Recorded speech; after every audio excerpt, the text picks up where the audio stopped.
Seguimos avanzando en la hora de cierre, pasan 31 minutos de la hora 19 y seguimos con este ciclo con los candidatos a la presidencia de la República, ya en la recta final de cara a las elecciones del 27 de octubre. Hoy contamos con la visita de Guillermo Franchi, candidato del Partido por los Cambios Necesarios.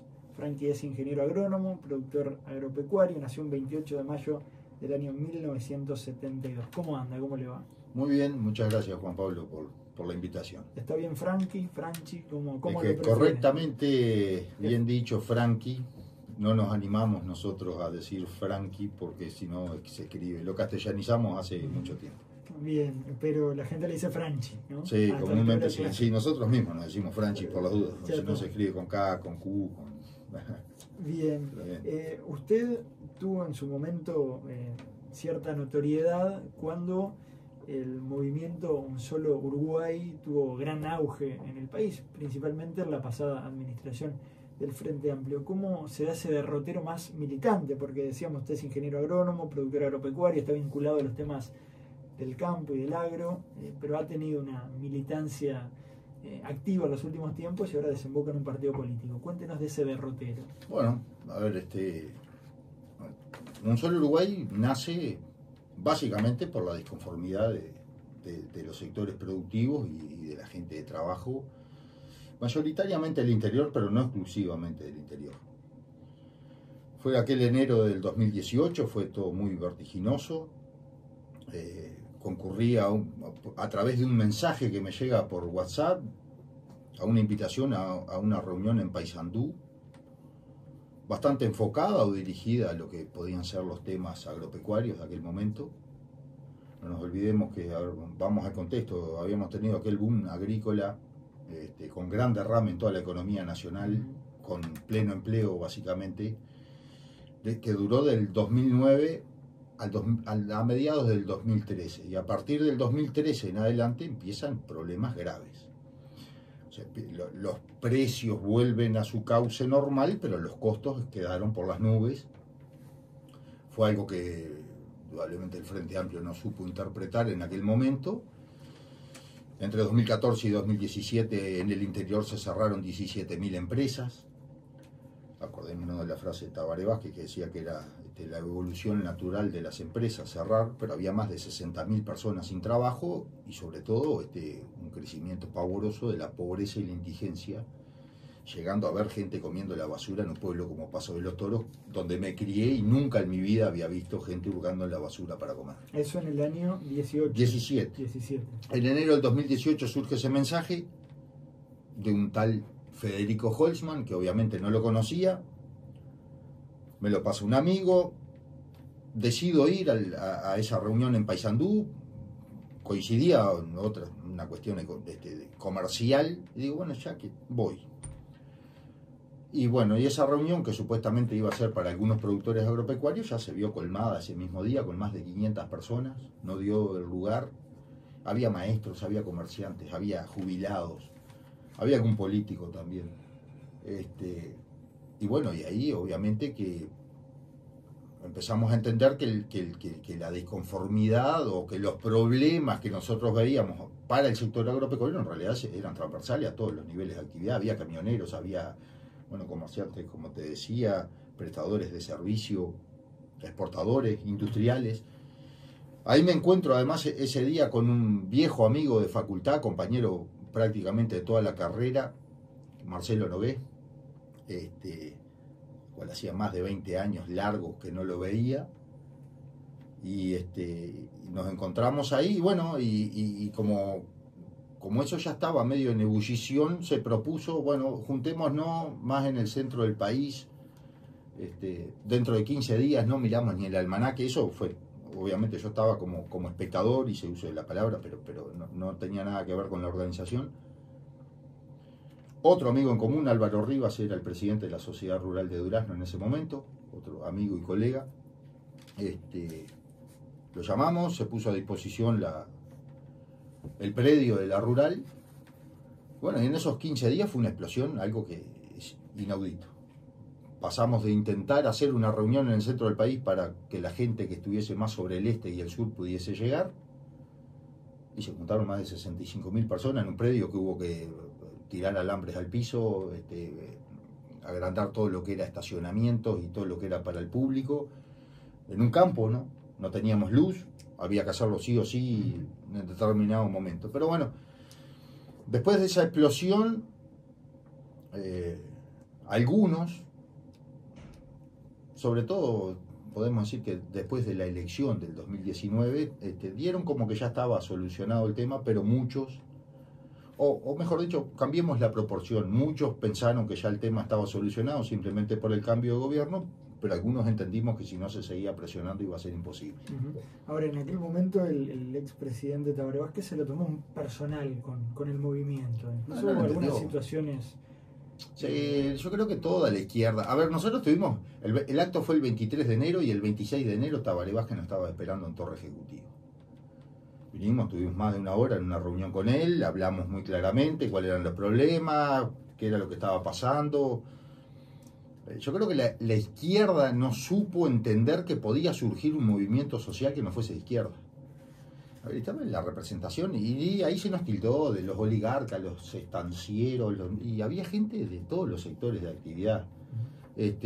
¿Sigue sin entender la izquierda su criterio o bueno, tuvimos alguna reunión? Yo creo que son muy cerrados a muchas cosas, y lo digo como una crítica constructiva. O sea, a ver, no entender cuál es el funcionamiento de un país, no entender qué pasa a nivel comercial o a nivel inclusive de la construcción en el interior cuando al agro le pega una seca o le pega un problema económico, es no querer entender cómo funciona el Uruguay. O sea, el Uruguay no es Montevideo.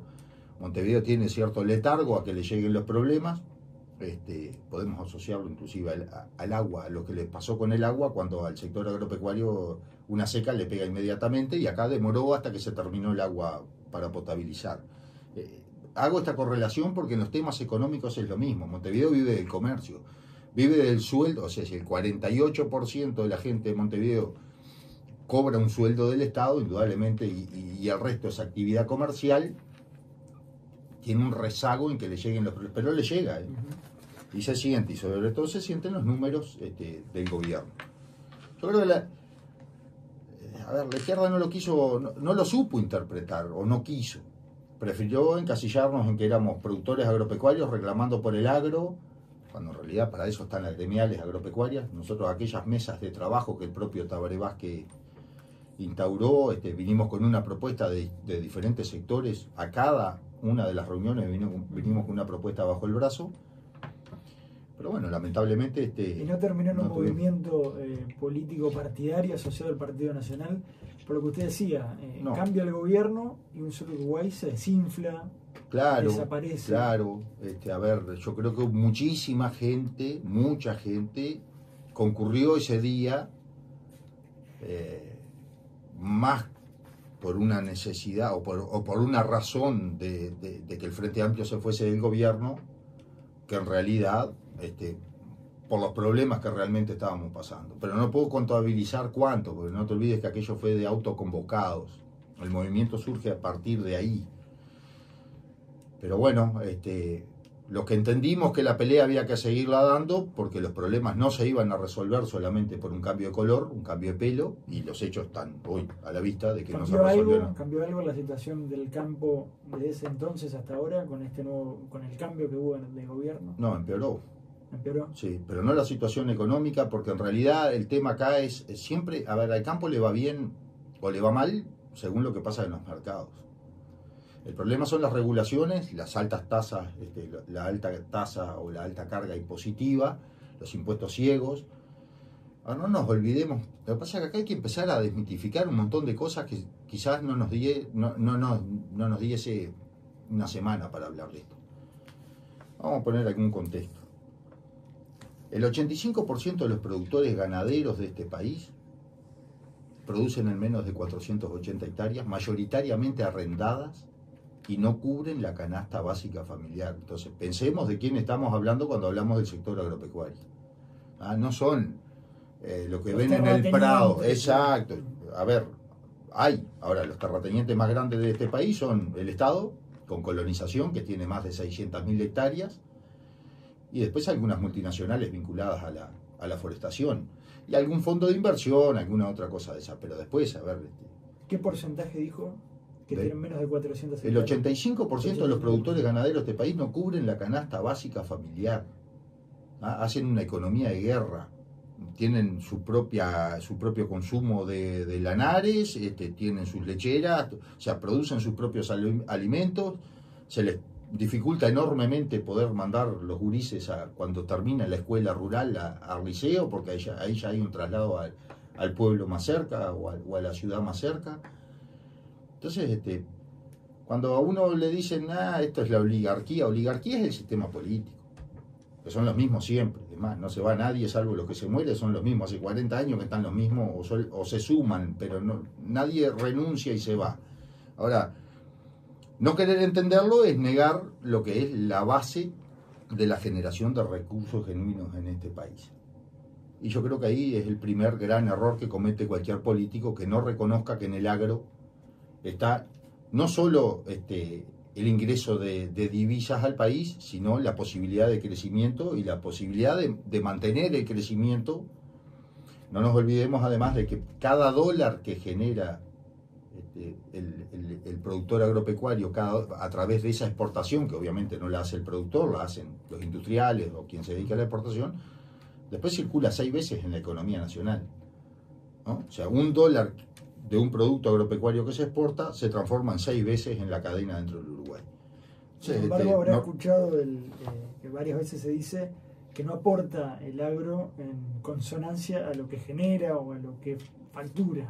No, ¿cómo que ¿Qué no responde? Aportas. Y bueno, por supuesto, pero eso es parte no sé si del desconocimiento o de la intención. Hay que grabar más a estas personas o grupos empresariales que tienen... Bueno, lo que pasa es que hay grupos... Claro, pero tenemos grupos empresariales multinacionales vinculados a la forestación que están exoneradas de todo impuesto. Entonces, a ver, acá cuando se habla de grabar al sector agropecuario, ¿en serio? Están hablando de los 30.000 productores que viven en tierras arrendadas y que no llegan a fin de mes, no pueden cubrir sus necesidades básicas familiares.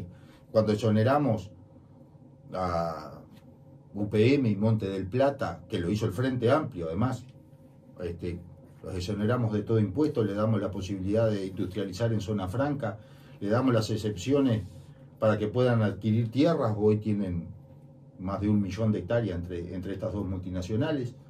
Son dueños de la tierra, del árbol y de la industria.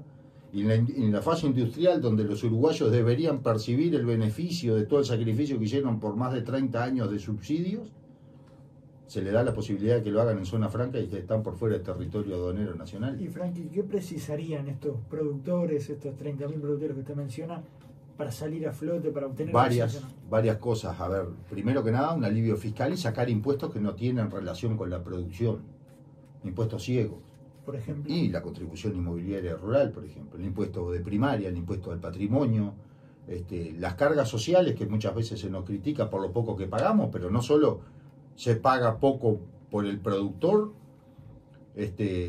sino que además se paga por las hectáreas que ese productor explota. Después de un límite, obviamente, hay un mínimo y a partir de ahí se aporta por hectárea.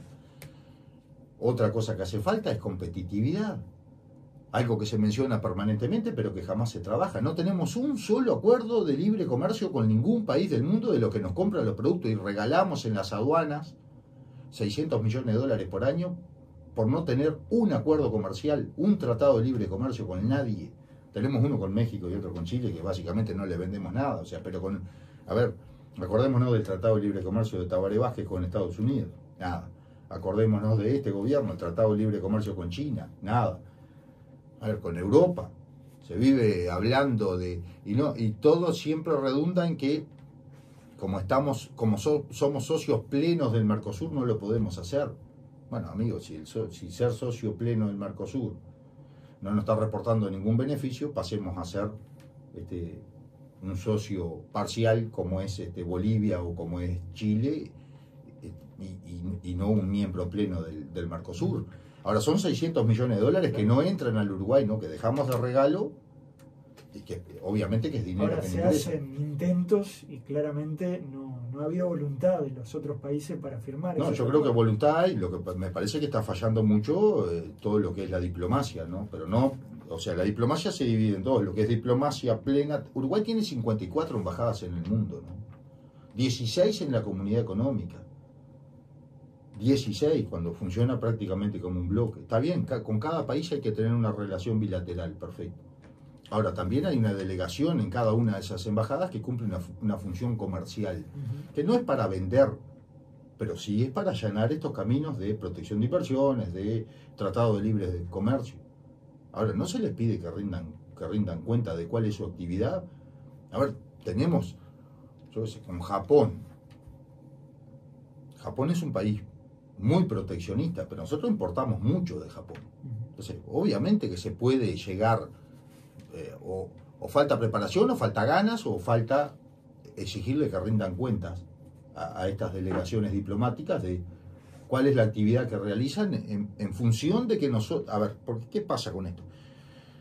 El 100% de lo que produce Uruguay para el mundo es nada, pero para nosotros es la vida, porque nosotros acá tenemos un consumo que utiliza o que consume, disculpe la redundancia, pero que consume el 20% de lo que se produce, el 80% de lo que producimos, y en algunos casos como el arroz el 95% hay que sacarlo al mundo, porque el consumo interno es limitado y somos muy pocos, somos 3 millones de personas. Ahora, ¿qué pasa? Cuando lo sacamos al mundo, para nosotros es la vida. De ahí, eso, no solo el agro, a ver, pensemos en servicios como el turismo, exportación de servicios como el turismo, exportación de bienes industrializados, muy poco, lamentablemente. Hemos caído en una decadencia industrial que justamente el gran negocio de todo esto sería agregarle valor a los productos para llegar a los mercados con mayor valor agregado. No lo estamos haciendo, pero lo más lamentable de todo es que no podemos tener, como Chile, por ejemplo, tiene decenas de tratados de libre comercio con otros países, con Estados Unidos. A ver, los arándanos de Chile se cosechan, se cargan en un avión refrigerado y a las 3 horas están bajando en Los Ángeles arándanos cosechados ese mismo día. Nosotros no tenemos un acuerdo de libre comercio ni para exportar carne congelada, o sea, un desastre. ¿Qué piensa de las políticas vinculadas al arraigo en la tierra? ¿Hubo cambios vinculados a colonización, por ejemplo? Ya la persona no tiene por qué estar en el campo que le ha sido otorgado. ¿Qué piensa usted de eso? Bueno, a ver, yo no sé, pero colonización es lo más parecido al comunismo que conozco. Y estamos hablando de una política que viene hace 70, 80 décadas. Años. Exacto.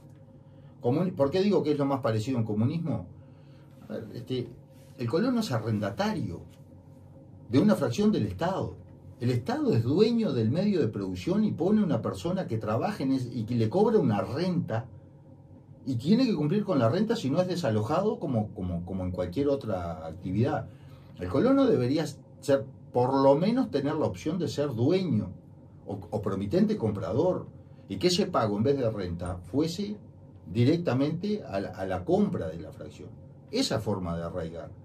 A ver, si usted vive en una casa alquilada toda la vida, y está bien, pero usted sabe que es alquilada, en algún momento se la van a pedir. Es más, hasta hace poco los colonos se jubilaban, a cierta edad tenían que dejar la fracción y ni siquiera podían quedar los hijos en el lugar. Entonces, ¿de qué arraigo estamos hablando? ¿De qué arraigo estamos hablando cuando yo le digo a usted que los hijos del colono primero van a la escuela rural, pero el día que los gurises van al liceo, la mujer se tiene que ir con los gurises a un pueblo y si después, obviamente, a una ciudad o terminar acá en Montevideo? Entonces, o sea, usted mantendría el instituto, hay una política fallida absolutamente cambiando estas cuestiones que menciona. A ver, el Instituto Nacional de Colonización tiene de gasto operativo el equivalente al arrendamiento de 125.000 hectáreas. O sea, una dilapidación de recursos en cosas que no son relevantes ni para colocar gente en la tierra, ni para arraigar gente en la tierra. Y bueno, a ver, vamos a los hechos. El fracaso absoluto es que cada vez hay menos gente en el medio rural. No llegamos al 4% de población rural en un país que vive de la actividad agropecuaria. O sea, hagamos una autocrítica en algún momento y digamos las cosas como son, porque seguimos teniendo 6 directores de designación política y no sé cuántas gerencias dentro del instituto y vehículos y choferes y y no sé cuántas cosas, y un gasto operativo que se come 125.000, lo que rentan 125.000 hectáreas, y cada vez hay menos gente en el medio rural, entonces algo está fallando. ¿Le llama la atención que no esté el tema de la reforma del Estado como una temática de campaña? Bueno, nosotros la proponemos, nosotros en nuestro programa de gobierno no solo decimos... No, nada, sin embargo fue muchas veces en las elecciones anteriores escuchamos hablar de la reforma del Estado, acordémonos de la reforma Tabaré Vázquez, la que decía que iban a temblar las raíces de los árboles. Acordémonos de lo que se propuso en pasa una reforma en pocas líneas. Para nosotros, lo que tenemos planteado en el plan de gobierno, que no solo decimos qué hacer, sino cómo hacerlo. Lo primero que hay que hacer para terminar con el déficit fiscal en este país es eliminar por lo menos 15.000 puestos de designación política. Hay más de 20.000 personas que ocupan un cargo dentro del gobierno por designación a dedo, por cuota política, según la cantidad de votos que hayan arrimado. Tenemos organismos que no tienen ningún sentido de que existan, pero además que tienen, por ejemplo, 10 directores de designación política titulares, más los suplentes, más sus pases en comisión, más sus beneficios, más sus vehículos, más... A ver, el costo que tenemos, hay cosas que no se dicen y obviamente los políticos no lo van a decir, pero a ver, el costo político que tiene Uruguay es de 3.000 millones de dólares por año. Nosotros proponemos reducir 15.000 puestos políticos que no tienen sentido que existan. Ojo, no estamos diciendo cortemos por cortar. No, en el programa de gobierno decimos en dónde hay que cortar y cuánto hay que cortar. 3.000 millones, dijo. 3.000 millones de dólares es lo que cuesta. Y bueno, es el déficit fiscal, ¿no? Un poquito más, un poquito menos, estamos ahí. Ahora este año se fue, como en todo año electoral, se disparó un poco. ¿Usted lo asocia únicamente a los cargos políticos? Sí, solamente los cargos políticos del Estado cuestan 3.000 millones de dólares por año. Nosotros proponemos con estos 15.000, eliminación de 15.000, a ver, estamos hablando de organismos como AFE, que hace 40 años que se fundió y no funciona, pero el directorio político se mantuvo hasta el día de hoy. Es más, ahora bajó a 3, pero eran 5 los directores políticos. Y tenía 36 gerencias una empresa pública que no circulaba en ninguna parte del Uruguay. Entonces, nosotros lo que proponemos con eso son, y lo ponemos el número, son 1.800 millones de dólares que no se destinarían al pago de las retribuciones personales de estas personas que acceden a sus cargos por cuota política, por favores o por arrime de votos en las campañas electorales. A ver, esa es la verdadera reforma. La reforma que tenemos que hacer no es cortar por cortar, sino sacar lo que realmente está desmedido y llevarlo a lo lógico poblacionalmente. Pensemos en algo, a ver, quiero hacer un paralelismo para que se entienda mejor. El Frente Amplio en sus gobiernos nos impone en ese momento el tercer nivel de gobierno, ¿no? Hoy tenemos gobierno central, intendencias, alcaldías. ¿Y cuál era la razón de generar las alcaldías? Crecimos poblacionalmente, dejamos de ser 3 millones y poco, pasamos a ser 9 millones de personas, 12, crecimos territorialmente. ¿Cuál era? Y ahora está proponiendo, le escuché al propio candidato del Frente Amplio, proponer un cuarto nivel de gobierno. Ahora quiere gobiernos barriales. Terminemos con esta lógica, porque en definitiva acá el problema grave que tiene este país es el gasto público.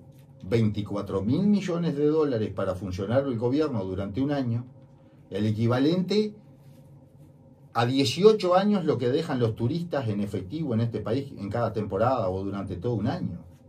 Entonces, tenemos que terminar con ese costo, porque en definitiva es lo que se traslada después a todos los sectores de actividad económica, al empleado, al que se levanta y cumple las 8 horas rajatabla todos los días, que cuando llega a fin de mes no le da la plata. Bueno, no le da porque tenemos un costo excesivo en la administración de lo público, con organismos que duplican, triplican y hasta quintuplican la función, donde la ejecución del gasto público en la rendición de cuentas determina que el 93% de los recursos son retribuciones personales y gasto operativo.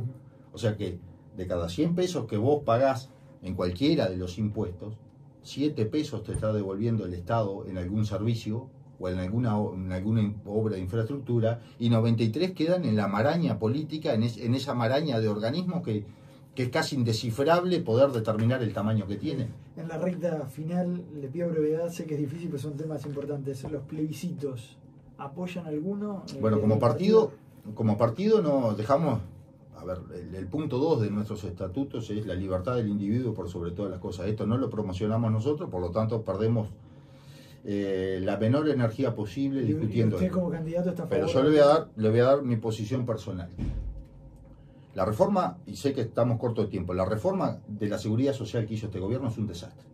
Porque no ataca el problema, y el problema es el BPS y el déficit que tiene, que hoy son 9.000 millones de dólares de déficit.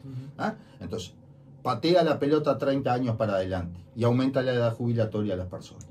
Bien, perfecto. Entonces, no estoy de acuerdo con que si hay un problema económico, si el fuego está acá, vamos a apagarlo allá porque en la esquina corre más viento. No, si el fuego está acá, apaguemos el fuego hoy acá. Bueno, no se hizo. Es una barbaridad. Es un disparate. Lo que propone el PIT-CNT es un disparate. Primero, el PIT-CNT se come el artículo 32 de la Constitución de la República, se lo morfa íntegro, no leyeron la Constitución.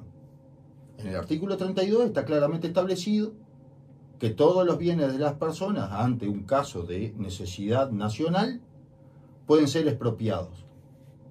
Bárbaro, la expropiación tiene que ser paga con anterioridad. Lo que el PIT-CNT quiere expropiar no es del Estado ni es de la SAFAP, es ahorro personal de las personas. Entonces el PIT-CNT debería haber tenido por lo menos 24.000 millones de dólares de antemano para decirle a usted, le expropio sus bienes en efectivo, en plata, para que se lo saco de la FAP y lo llevo al BPS. Primer punto, un error garrafal. Y el segundo punto que es un error es que esto tiene que ser por ley y no por reforma constitucional. Si hay algo para mejorar en el sistema... No puede estar incluida la Constitución. Pero no, es un disparate poner números y cifras y relaciones en la Constitución, porque quizás dentro de 2 años los números estén horribles por cualquier factor externo, llámese pandemia o lo que quiera, y no lo puede arreglar hasta el próximo periodo a través de otra reforma constitucional. ¿Sí o no? ¿Allanamientos nocturnos? En mi caso personal, no.